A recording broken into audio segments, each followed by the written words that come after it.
Release అయిన రోజు నుండి రిమార్కబుల్ కలెక్షన్లతో మాస్ రచ్చ చేస్తూ మొదటి వారంలో సెన్సేషనల్ రికార్డులను నమోదు చేసిన విక్టరీ వెంకటేష్, అనిల్ రావిపూడిల కాంబినేషన్ లో వచ్చిన సంక్రాంతికి వస్తున్నాం రెండో వారంలో బాక్సాఫీస్ దగ్గర ఎక్సలెంట్ హోల్డ్ తో దూసుకుపోతూ ఉంది. 8 రోజుల నాన్ స్టాప్ జాతర తర్వాత 7-8 రోజుల్లో కొంచెం డ్రాప్స్ ను వర్కింగ్ డేస్ లో సొంతం చేసుకున్నప్పటికీ మంచి హోల్డ్ నే ఓవరాల్ గా చూపించిన 9వ రోజున ఫుల్ వర్కింగ్ డే లో కొంచెం డ్రాప్స్ ను ఎక్కువగా కనిపిస్తూ ఉన్నప్పటికీ ఆఫ్లైన్ టికెట్ సేల్స్ లెక్కలు మరోసారి డామినేట్ చేసే అవకాశం ఎంతైనా ఉంది. మొత్తం మీద కోస్టల్ ఆంధ్రాలో సూపర్ స్ట్రాంగ్ గా దూసుకుపోతున్న సినిమా నైజాం లో ఈ రోజు కొంచెం డ్రాప్స్ ను ఎక్కువగా కనిపిస్తూ ఉన్నా ట్రాక్ చేసిన సెంటర్స్ ను బట్టి చూస్తూ ఉంటే తెలుగు రాష్ట్రాలలో 3 కోట్ల రేంజ్ కు అటు ఇటుగా షేర్ అందుకునే అవకాశం కనిపిస్తూ ఉంది. ఫైనల్ ఆఫ్లైన్ టికెట్ సేల్స్ లెక్కలు కనుక బాగుంటే 3.2 కోట్ల రేంజ్ కు అటు ఇటుగా షేర్ ను సినిమా సాధించవచ్చు.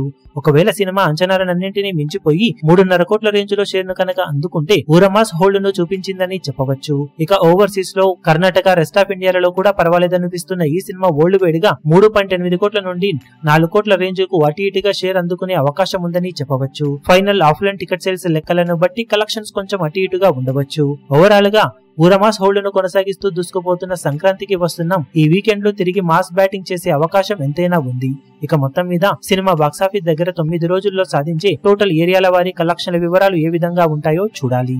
ఈ వీడియో మీకు నచ్చినట్లయితే లైక్ చేయండి, షేర్ చేయండి, ఛానల్ ను సబ్స్క్రైబ్ చేయడం మాత్రం మరవకండి. ఏ చిన్న అప్డేట్ ను మిస్ అవ్వకూడదు అనుకుంటే బెల్ ఐకాన్ ను ప్రెస్ చేయండి.